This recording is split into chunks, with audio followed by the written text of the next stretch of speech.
చట్టం తీసుకొచ్చినందుకు చాలా సంతోషకరమైన విషయం సార్.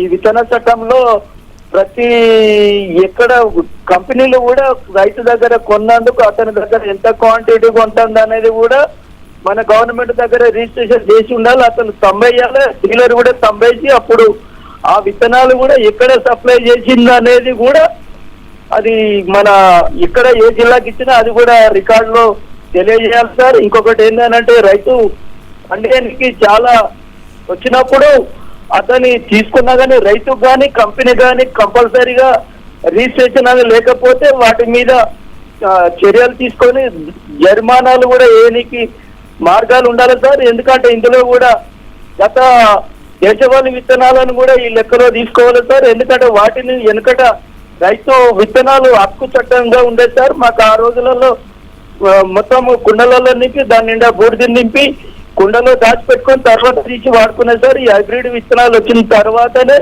ఇలాంటి విత్తనాలు హైబ్రిడ్లు వచ్చినప్పుడు కొంచెం మార్పులు చేర్పులు చేసుట్లో పోయినసారి ఒకసారి చూసినట్టయితే పత్తి విత్తనాలలోనైతే వైఎస్ రాజశేఖర రెడ్డి పెద్దలు ఉన్నప్పుడు అయితే వాళ్ళు కంపెనీలు దాదాపుగా 1500, 1400 అమ్మితే ఆ రోజు ఉన్నటువంటి సీఎంగా ఉన్నటువంటి ఎట్టి పరీక్షలు కూడా అమ్మద్దు, అదే 750, 700కి అమ్మాలని ఖచ్చితంగా నిర్దేశాలు జారీ చేయాలి సార్. ఈ చట్టంలో కూడా అలాంటి విషయాలు తీసుకురావాలి సార్.